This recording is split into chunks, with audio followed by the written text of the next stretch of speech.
Hello అండి, అందరికీ నమస్కారం. Welcome back to my channel. ఈ రోజు నేను మీకు అసలు మ్యారేజ్ లేట్ అవ్వడానికి గల కారణాలు ఏంటి, అసలు మ్యారేజ్ ఎందుకు లేట్ అవుతుంది, సో ఏ గ్రహాల కలయిక వల్ల, అలాగే ఏ గ్రహాల వల్ల మ్యారేజ్ అనేది ఒక మనిషి జీవితంలో డిలే అయిపోతుంది అన్న విషయం గురించి ఈ వీడియోలో మీకు క్లియర్గా చెప్దాం అనుకుంటున్నాను. సో ముందుగా ఈ వీడియో కొనసాగించే ముందు నా రిక్వెస్ట్ ఏంటి అంటే, దయచేసి వీడియో పూర్తిగా చూడండి. అండ్ నేను అప్లోడ్ చేసే ఏ వీడియోస్ అయినా సరే మీరు పూర్తిగా చూసుకుంటే నాకు చాలా యూజ్ అవుతుంది అనమాట. సో వీడియోలోకి వస్తే, జనరల్గా మనకి 12 భావాలు ఉన్నాయి, అందరికీ తెలిసిందే. అంటే 12 రాశులు ఉన్నాయి, 12 భావాలు ఉన్నాయి, అవి ఇవి ఒకటే. సో మనకి 12 భావాల్లో మనం మ్యారేజ్కి సంబంధించిన స్థానం మనం ఏం చూసుకుంటాం, 7వ స్థానం మనకి వివాహానికి సంబంధించిన భావము. అంటే ఇప్పుడు ఈ 7వ స్థానంలో ఉన్న గ్రహాలు, ఈ 7వ స్థానానికి అధిపతిగా ఉన్న గ్రహాలు, అలాగే వివాహానికి కారకుడు ఎవరైతే ఉన్నారో వాళ్ళు, వీటన్నిటిని కూడా మనం అనలైజ్ చేసి అసలు మ్యారేజ్ అనేది ఎలా అవుతుంది, మ్యారేజ్ ఎంత బాగుంటుంది, అంటే మ్యారిటల్ లైఫ్ ఎంత బాగుంటుంది, మ్యారేజ్లో డిలే అవకాశాలు ఉన్నాయా, ఆర్ మ్యారేజ్ అసలు అవ్వకుండా ఉంటుందా అన్నది మనం అనలైజ్ చేయాలి. బట్ పర్టికులర్లీ ఈ వీడియోకి వస్తే అసలు మ్యారేజ్ లేట్ అయ్యే అవకాశాలు ఏంటి, అంటే ఏ కాంబినేషన్స్ వల్ల ఉంటాయో నేను ఇప్పుడు చెప్తాను. సో నేను మీకు ముందుగా చెప్పినట్టుగా 7వ స్థానాధిపతి ఎప్పుడు కూడా చాలా మేజర్ రోల్ ప్లే చేస్తుంది అనమాట. అలాగే 7వ స్థానంలో ఉన్న గ్రహాలు, అలాగే కారకుడు. మనకి మ్యారేజ్కి కారక గ్రహం ఏంటి, శుక్రుడు. అంటే అబ్బాయిలకి చూసుకుంటే శుక్రుడు కలత్ర కారకుడు అంటారు. అంటే అబ్బాయిల జాతకంలో శుక్రుడు ఎలా ఉన్నాడో చూసుకోవాలి. ఒకవేళ శుక్రుడు నీచ స్థితి పొందిన, ఒకవేళ శుక్రుడు వక్రించిన, శుక్రుడు అస్తంగత్వం చెందిన, ఇదేంటి అంటే ఒక రకమైన ఇబ్బంది అనమాట. అంటే మ్యారిటల్ లైఫ్ పరంగా చాలా ఇష్యూస్ ఉంటాయి, ఆర్ మోస్ట్లీ ఏంటి అంటే డిలేస్ అనేవి చాలా ఎక్కువగా ఉంటాయి. ఒకవేళ ఈ శుక్రుడు కనుక శనితో కలిసి ఉన్న, ఒకవేళ శని కానీ ఈ యొక్క శుక్రుడిని ఆస్పెక్ట్ చేసిన, అంటే శని దృష్టి శుక్రుడి మీద పడినా కూడా మ్యారేజ్ అనేది లేట్ అయ్యే అవకాశాలు ఉన్నాయి. ఎందుకు, శని అనేది స్లో మూవింగ్ ప్లానెట్. అంటే ఆయన ఒక రాశి నుంచి ఇంకో రాశికి మూవ్ అవ్వడానికి అరౌండ్ 2.6 years టైం తీసుకుంటారు. అంటే మనకున్న నవగ్రహాల్లో శని అనేది చాలా స్లో మూవింగ్ ప్లానెట్, అంటే డిలే రిజల్ట్స్ ఇస్తారనమాట. Either it is positive or negative. శనితో ఏంటంటే ఒక సర్టెన్ మెచ్యూరిటీ వచ్చిన తర్వాతే మనకి రిజల్ట్స్ అనేవి వస్తూ ఉంటాయి. సో జనరల్గా ఎవరికైతే ఇప్పుడు ఈ యొక్క శుక్రుడు కానీ శని ద్వారా ఎఫెక్ట్ అయ్యారో ఏమవుతుందంటే మ్యారేజ్ అనేది ఖచ్చితంగా డిలే అవుతుంది. ఎందుకంటే శని అనేది క్రూషియల్ రోల్ ప్లే చేస్తారు. Because Shani is a delay planet, అంటే స్లో మూవింగ్ ప్లానెట్ కాబట్టి ఆయన ఏంటంటే డిలే అనేవి కలగజేస్తారనమాట. సో ఇది ఒకటే కాదు, ఇంకో ఎగ్జాంపుల్ ఏంటి అంటే, ఒకవేళ 7వ స్థానానికి సంబంధించిన గ్రహం శని అయ్యింది అనుకోండి, అది ఏమవుతుందంటే వాళ్ళకి మ్యారేజ్ అనేది లేట్ అయ్యే అవకాశాలు ఉన్నాయి. అంటే 7వ స్థానానికి శని యొక్క ఆధిపత్యం వచ్చింది అనుకోండి, వాళ్ళకి మ్యారేజ్ లేట్ అయ్యే అవకాశాలు ఉన్నాయి. సో అలా ఆధిపత్యం వచ్చే లగ్నాలు ఏవేవి ఉన్నాయి జనరల్గా మన యొక్క జ్యోతిష్యంలో, కర్కాటక లగ్నం.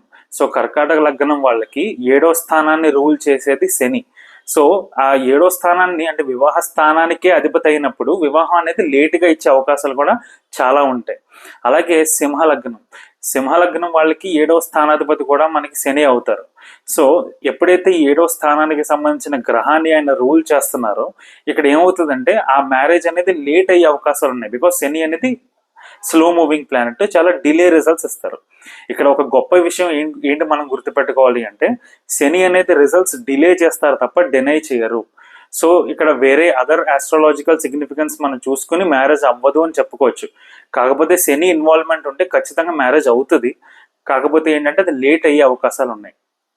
ఫర్ ఎగ్జాంపుల్, ఈ 7వ స్థానాధిపతి శని అయినా కూడా, అలాగే ఈ 7వ స్థానంలో శని ఉన్నా, లేదా ఈ 7వ స్థానానికి సంబంధించిన గ్రహంతో శని కలిసిన, శని ఈ 7వ స్థానానికి సంబంధించిన గ్రహాన్ని చూసినా ఏమవుతుందంటే ఈ యొక్క మ్యారేజ్ అనేది చాలా డిలే అయిపోయే అవకాశాలు ఉన్నాయి. ఎందుకంటే శని ఇన్వాల్వ్మెంట్ ఉంది. ఇది వెరీ ఫస్ట్ పాయింట్ మీరు గుర్తుపెట్టుకోవాలి. ఎందుకంటే శని ఇన్వాల్వ్మెంట్ ఎప్పుడైతే సప్తమాధిపతి పైన కానీ, సప్తమం మీద కానీ, అలాగే సప్తమాధిపతితో కంజంక్షన్లో ఉన్నప్పుడు కానీ ఈ యొక్క మ్యారేజ్ అనేది డిలే అయ్యే అవకాశాలు అయితే ఉన్నాయి. సెకండ్ ఇంపార్టెంట్ థింగ్ ఏంటి అంటే, మనకి చాలా మందికి జాతకం చాలా బాగుందండి, కాకపోతే మాకు ఎటువంటి ఫలితాలు లేవు అని అంటూ ఉంటారు. ఇక్కడ విషయం ఏంటంటే, జాతకం ఎంత ప్రామిస్ చేస్తున్నా కూడా మనకి సరైన టైం రావాలి, సరైన దశ రావాలన్నమాట. చూడండి, మనం జనరల్గా సినిమాల్లో చూస్తూ ఉంటాం, అరే నీ దశ తిరిగిపోయింది రా, చూడు నువ్వు భలే ఎదిగేవు అంటుంటారు కదా. అంటే జనరల్గా దాని ఉదాహరణ ఏంటనుకుంటున్నారు, దశ అంటే మనకి టైం. ఎప్పుడైతే ఈ యొక్క వివాహ స్థానానికి సంబంధించిన గ్రహం యొక్క టైం అనేది ఫర్ ఎగ్జాంపుల్ 35 years తర్వాత వచ్చింది అనుకోండి, వాళ్ళకి ఖచ్చితంగా లేట్ మ్యారేజ్ అవుతుంది అనమాట. 100% లేట్ మ్యారేజ్ అవుతుంది. ఇక్కడ ఇంకో విషయం, ఈ 7వ స్థానానికి సంబంధించిన గ్రహం యొక్క టైం మనకి తొందరగా వచ్చింది అనుకోండి, ఖచ్చితంగా ఎర్లీ మ్యారేజ్ అయ్యే అవకాశాలు కూడా ఉంటాయి. అంటే ఎప్పుడు అవ్వాలో ఆ టైంలో మ్యారేజ్ అయ్యే అవకాశాలు కూడా ఉంటాయి. సో ఇది ఒకటే కాదు, మనం జనరల్గా గోచారాన్ని కూడా చూసుకోవాలి. అసలు గోచారం అంటే ఏంటి? మనం పుట్టినప్పుడు గ్రహాలు ఏ స్థానంలో ఉన్నావో అది మనం లగ్నం, మన బర్త్ చార్ట్, లగ్న చార్ట్ అంటారు. ప్రజెంట్ కూడా మనకి ప్లానెట్స్ అనేవి ట్రాన్సిట్ అవుతూ ఉంటాయి కదా. సో ఎప్పుడైనా సరే, ఫర్ ఎగ్జాంపుల్ ఒక అతనికి పెళ్ళి అవ్వట్లేదు అనుకోండి, అతనికి టైం కూడా సరిగ్గా లేదు, అంటే 7వ స్థానానికి సంబంధించిన గ్రహం టైం కూడా సరిగ్గా యాక్టివేట్ అవ్వలేదు. అలాంటప్పుడు ఈ గోచారంలో ఉన్న ప్లానెట్స్, శుభగ్రహాలు ఏమైనా కూడా అతని యొక్క వివాహ స్థానాన్ని దృష్టితో చూసినా, లేదా అతని వివాహ స్థానంలో ఉన్న వివాహ స్థానాధిపతిని చూసినా, అలాగే వివాహ స్థానాధిపతితో కలిసి ఉన్నా ఏమవుతుందంటే ఇతనికి ఆ టైంలో మ్యారేజ్ అయ్యే అవకాశాలు ఉన్నాయి. బట్ అది వెరీ రేర్ కేస్. ఎందుకంటే ఎప్పుడు కూడా మన దశలు, అంతర్దశలు, ప్రత్యంతర దశలు చాలా ఇంపార్టెంట్. ఈవెన్ సూక్ష్మదశ, ప్రాణదశ కూడా చాలా ఇంపార్టెంట్. కాకపోతే దశలు, అంతర్దశలు చాలా చాలా ఇంపార్టెంట్. వీటిల్లో ఎప్పుడైతే మ్యారేజ్కి సంబంధించిన ప్లానెట్ అనేది టైం వచ్చిందో ఖచ్చితంగా వాళ్ళకి మ్యారేజ్ జరుగుతుంది, ఒకవేళ లేట్ అయినా కూడా. ఇక్కడ ఇంకో విషయం ఏంటి అంటే, మనకి కలత్రకారకుడు అమ్మాయిల్లో గురువు, అవునా? ఒకవేళ గురువు అమ్మాయి జాతకంలో వక్రించి ఉన్నా, నీచపడి ఉన్నా, లేదా నీచపడిన దుస్థానాధిపతులతో ఉన్నా, అంటే దుస్థానాలు అంటే ఏంటి? 6, 8, 12. సో ఈ 6, 8, 12 యొక్క అధిపతులతో కానీ ఈ గురువు ఉన్నా కూడా మ్యారేజ్లో ఇబ్బందులు ఉంటాయి. అలాగే ఈ మ్యారేజ్ లేట్ అయ్యే అవకాశాలు చాలా ఎక్కువ ఉంటాయి అన్నమాట. ఇది మీరు దృష్టిలో పెట్టుకోవాలి ఖచ్చితంగా. అలాగే మనం శుక్రుడి గురించి తెలుసుకున్నాం, గురువు గురించి తెలుసుకున్నాం, శని గురించి తెలుసుకున్నాం. ఇంకో విషయం ఏంటంటే, మనకి అంటే ఎవరికైతే పెళ్లి అవ్వట్లేదో వాళ్ళు ఒకసారి చెక్ చేసుకోవాల్సింది ఏంటి అంటే, వాళ్ళ 7వ స్థానంలో పాపగ్రహాలు ఏమైనా ఉన్నాయా? పాపగ్రహాలు అంటే ఏంటి? జనరల్గా సూర్యుడు, కుజుడు, క్షీణచంద్రుడు, పాపులతో కలిసిన బుధుడు, అండ్ ఆల్సో రాహువు, కేతువు, శని, వీళ్ళంతా కూడా పాపగ్రహాలు. ఒకవేళ వీళ్ళ ఇన్ఫ్లుయెన్స్ కనుక ఆ 7వ స్థానంలో ఉన్నా, అంటే వీళ్ళు 7వ స్థానంలో ఉన్నా, ఫర్ ఎగ్జాంపుల్ ఎవరైనా కానీ, లేదా 7వ స్థానాధిపతితో కలిసి ఉన్నా, లేదా 7వ స్థానాధిపతిని చూసినా, లేదా 7వ స్థానాన్ని చూసినా, వీళ్ళు ఏంటంటే లేట్ మ్యారేజ్ ఇచ్చే అవకాశాలు ఖచ్చితంగా ఉంటాయన్నమాట వీళ్ళ ద్వారా. సో మెయిన్ గుర్తుపెట్టుకోవాల్సింది ఏంటి అంటే, మనకి శని ఇన్వాల్వ్మెంట్ ఎప్పుడైతే ఉందో మ్యారేజ్ ఖచ్చితంగా లేటే అవుతుందండి. ఇంకోటి, కలత్రకారకుడు కానీ 7వ స్థానాధిపతి కానీ మనకి దుస్థానాధిపతులతో ఉండకూడదు, అలాగే దుస్థానాల్లో ఉండకూడదు. అంటే 6, 8, 12లో ఉండకూడదు. ఫర్ ఎగ్జాంపుల్ శుక్రుడు కలత్రకారకుడు కాబట్టి ఆయన 6, 8, 12లో ఉంటే దాన్ని శుక్రదోషం కింద చెప్తారు. అంటే ఏంటి? శుక్రుడు అనేది బాగాలేదు, దానివల్ల చాలా ఇబ్బందులు వస్తాయి. శత్రు, రోగ, రుణ బాధలు వస్తూ ఉంటాయి 6వ స్థానంలో ఉంటే. 8వ స్థానంలో ఉంటే ఏంటంటే మనకి ఫిజికల్ ఇంటిమసీ పరంగా ఇబ్బందులు వస్తూ ఉంటాయి. 12వ స్థానంలో ఉంటే బెడ్ ప్రెషర్స్ ద్వారా ఇబ్బందులు వస్తూ ఉంటాయి. ఇలాంటివి చాలా వస్తాయి. ఇది ఏంటంటే డీప్ ఎనాలిసిస్ చేసిన తర్వాతే మనం జడ్జిమెంట్ ఇవ్వాలన్నమాట. సో ఏదో శని 7వ స్థానంలో ఉంది కదా, పెళ్లి లేట్ అయిపోతుందంటే కుదరదు. ఇక్కడ ఇంకో ట్రిక్కీ సినారియో ఏంటంటే, ఒకవేళ శని 7వ స్థానంలో ఉన్నా ఆయన వక్రించి కనుక ఉన్నారనుకోండి, ఎర్లీ మ్యారేజ్ అయిపోయే అవకాశాలు కూడా ఉంటాయి. అంటే కొన్ని కేసెస్లో నేను చూశాను అనమాట ఇలాంటివన్నీ కూడా.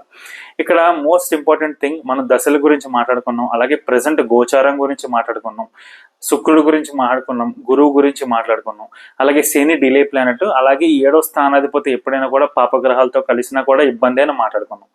ఇక్కడ అన్నిటికన్నా ఇంపార్టెంట్ ఎవరు ఊహించింది ఏంటి అంటే, ఫర్ ఎగ్జాంపుల్ ఒక జాతకంలో 7వ స్థానాధిపతి చాలా బాగున్నారు, 7వ స్థానం కూడా చాలా బాగుంది అనుకోండి.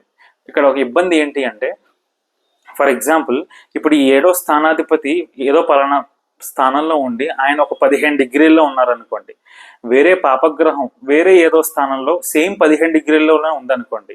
ఒకవేళ పాపగ్రహం ఈ యొక్క 7వ స్థానాధిపతిని చూడకపోయినా కూడా సేమ్ డిగ్రీల్లో ఉన్నందువల్ల అది ఖచ్చితంగా వీళ్ళిద్దరి మధ్యన ఇన్ఫ్లుయెన్స్ అనేది క్రియేట్ చేస్తుంది అనమాట. సో మా గురువు గారు చెప్పిన దాన్ని బట్టి ఏంటి అంటే, ఆ ప్లానెట్ అంటే పాపగ్రహం ఈ 7వ స్థానానికి సంబంధించిన గ్రహాన్ని చూడకపోయినా కూడా రెండు ఒకటే డిగ్రీలో ఉన్నందువల్ల ఏమవుతుందంటే చాలా చాలా ఇబ్బంది, అంటే అది ఆ ఇన్ఫ్లుయెన్స్ అనేది చాలా ఎక్కువగా ఉండే అవకాశాలు కూడా ఖచ్చితంగా ఈ యొక్క ఫార్మేషన్ వల్ల ఖచ్చితంగా ఉంటాయి. ఇది కూడా మీరు దృష్టిలో పెట్టుకోవాల్సిన విషయం.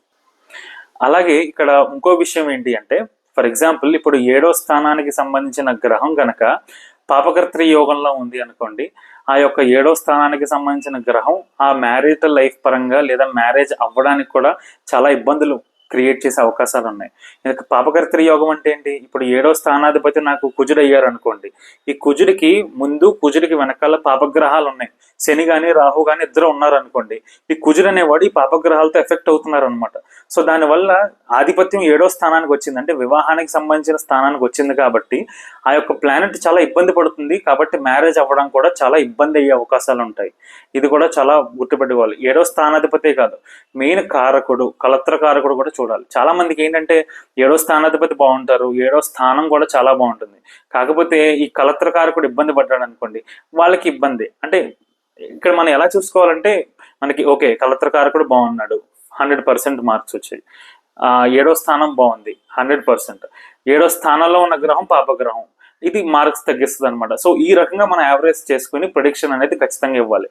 అలాగే కుజదోషం కూడా చాలా వరకు ఇబ్బంది క్రియేట్ చేసే అవకాశాలు ఉన్నాయి. కుజదోషం కానీ కాలసర్పదోషం కానీ, కాలసర్పదోషం అంటే ఈ వైఫ్ అండ్ హస్బెండ్ మ్యాటర్స్ సంబంధించిన విషయాల్లో చాలా ఇబ్బందులు కలిగే అవకాశాలు ఉన్నాయి. ఒకరి మాట ఒకళ్ళు వినకపోవడం, అండర్స్టాండింగ్ ఇష్యూస్ అయ్యి ఉంటాయి. అలాగే కుజదోషం ఉందనుకోండి, చాలా మంది వాళ్ళకి మ్యారేజ్ లేట్ అయ్యే అవకాశాలు ఉన్నాయి. అండ్ చాలా మంది ఏంటి అంటే వాళ్ళు చాలా అగ్రెసివ్గా ఉంటూ ఉంటారు, వాళ్ళకి ఓ పట్టాన ఎవరు నచ్చరు అనమాట. సో దానివల్ల కూడా వాళ్ళు డిలే చేసుకునే అవకాశాలన్నీ ఉంటాయన్నమాట. సో ఈ రకంగా మనం ఇవన్నీ చూసుకుని ప్రెడిక్ట్ చేయాలి. సో కంక్లూడ్ చేసేది ఏంటి అంటే, ఎప్పుడు కూడా 7వ స్థానాధిపతి, 7వ స్థానం, కలత్రకారకుడు దృష్టిలో పెట్టుకోవాలి. అలాగే ఈ 3 పాపగ్రహాలతో ఉన్నారా, అంటే ఈ మూడిట్లో ఫర్ ఎగ్జాంపుల్ 7వ స్థానంలో పాపగ్రహం ఉందా, 7వ స్థానాధిపతి పాపగ్రహంతో ఉన్నారా, కలత్రకారకుడు శనితో ఉన్నారా, ఇవన్నీ చూసుకుని బేస్డ్ ఆన్ మెనీ కాంబినేషన్స్ మనం ఈ యొక్క రిజల్ట్ని అయితే ఇవ్వాలి. సో ఈ వీడియో కనుక మీకు నచ్చినట్టయితే లైక్ చేయండి. సో నా వీడియోని అందరూ పూర్తిగా చూడండి, and please share it with your family members and also your friends. Thank you for watching.